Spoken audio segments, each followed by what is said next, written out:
Assalamualaikum warahmatullahi wabarakatuh. Para wartawan sekalian, saya hari ini berkunjung ke Sumeneb.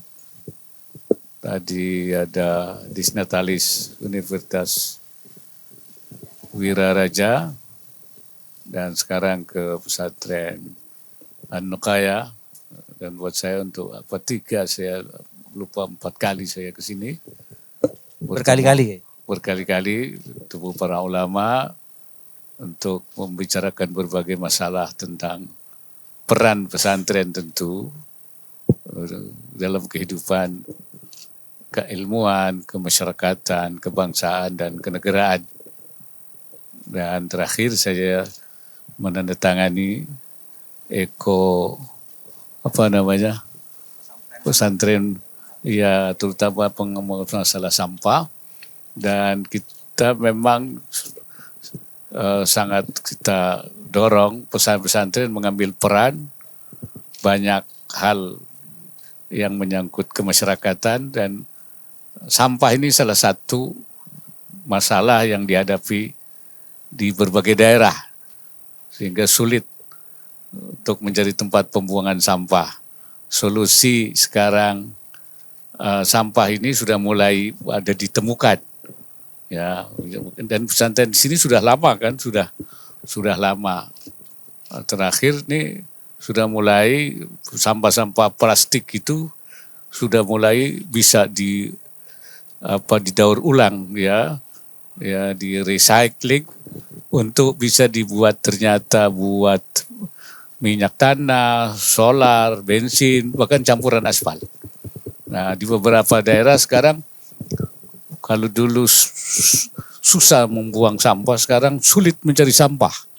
Ya, orang mulai sulit mencari sampah karena tiap sampah itu dijadikan rebutan karena ada nilai ekonomisnya. Nah, itu saya sangat senang ternyata pesantren-pesantren mengambil peran di samping juga untuk kepentingan yang lain. Di sini asalnya tentu rasa tanggung jawab pesantren untuk kebersihan itu, tapi kalau itu terus dikembangkan juga punya nilai ekonomisnya. Ini jadi pesantren itu harus mengambil apa saja yang menjadi tantangan di daerahnya. Itu saya harap sebagai secara umum saya mengharapkan pesantren menjadi pusat peradaban. Ya, pusat peradaban itu melakukan perbaikan masyarakat bukan saja dalam masalah akhlak tapi juga dalam masalah-masalah ekonomi, masalah-masalah sosial, masalah-masalah yang lain. Saya kira itu. Oke, teman-teman, mungkin ada yang mau ditanyakan. Terima kasih, terkait ini. Silakan, dari mana? Saya Anto dari Harian Kompas.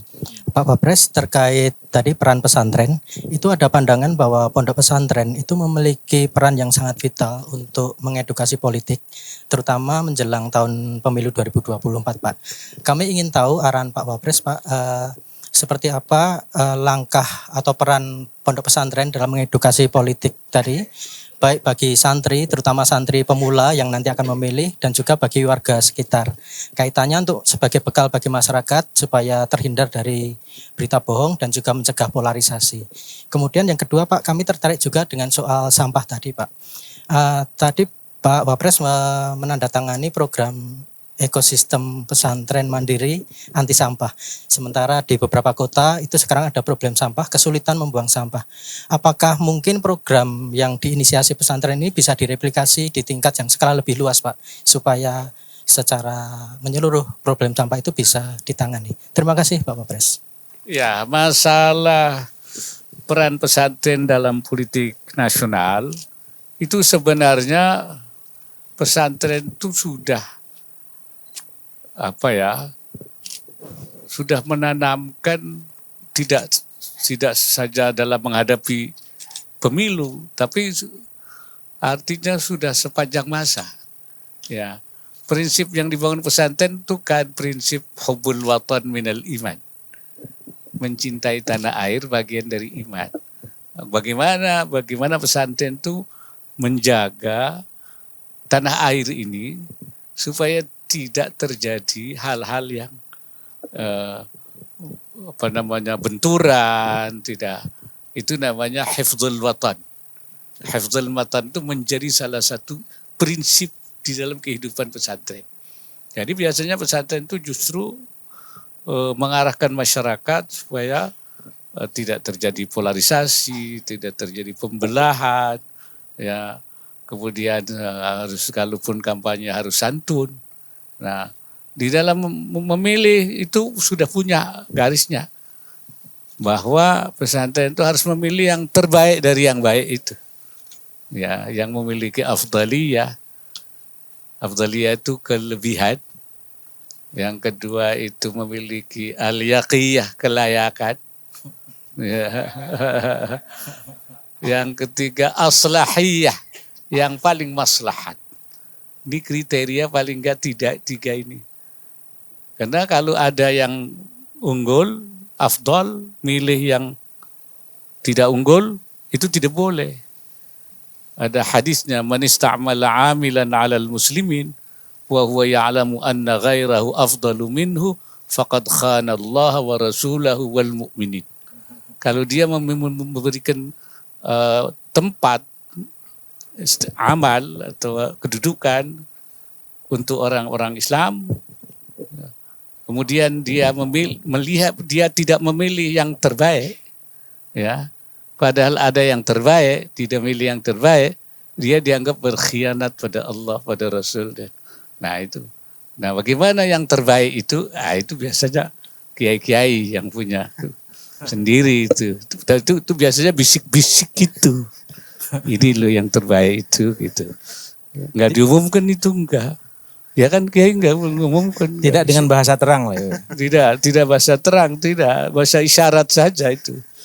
Ya saya kira begitu. Dan pasti selalu membawa ketentraman. Kemudian yang saya setuju itu. Jadi memang banyak sekarang daerah sulit membuang. Maka saya bilang nanti justru kita ingin melalui pesantren itu sulit mencari sampah. Karena sampahnya sudah menjadi berebutan karena punya nilai ekonomis. Dan ini saya setuju untuk direplikasi ya di berbagai daerah di luar pesantren. Nah kalau itu terjadi kita nggak pusing mencari tempat sampah kayak di Jakarta gitu. Pusing itu, gegeran untuk membuang sini tolak, membuang sini tolak, bau katanya. Nanti nggak ada lagi. Jadi ada ditumpuk di tempat-tempat yang sudah dirapikan, dijual. Itu sudah mulai sekarang. Saya harap begitu, ya. Saya kira. Oke, masih ada? Oh, terakhir. Waktunya soalnya. Terima kasih. Katanya cuacanya nggak bagus, angin terbang mau ini. Terima kasih. Terakhir ya. Terima kasih. Saya Hilmi dari Jawa Pos, Pak Wapres.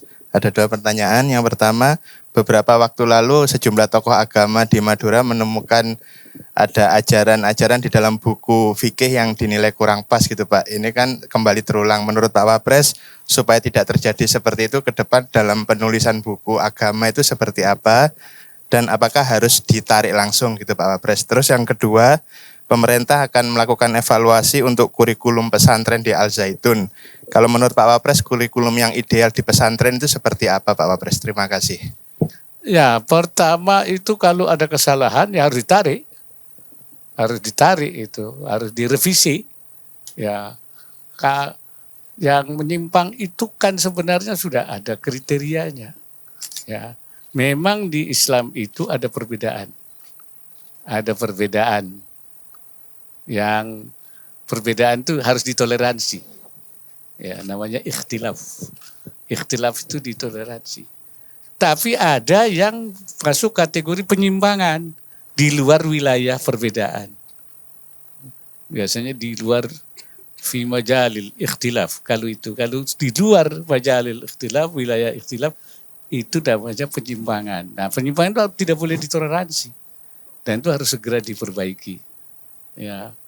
Di Al-Zaitun itu memang kalau yang formal sepertinya tidak ada masalah. Sebab itu standar Kementerian Agama, saya dengar begitu.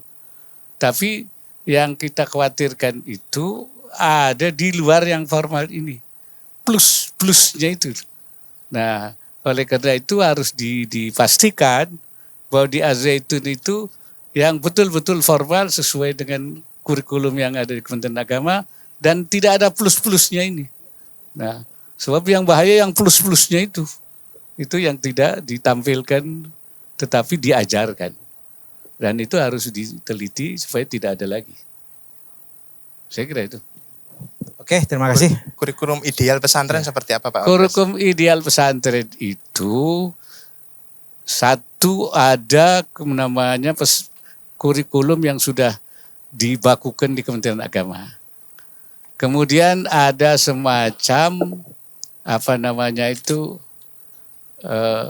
kekhususan di berbagai pesantren, masing-masing pesantren.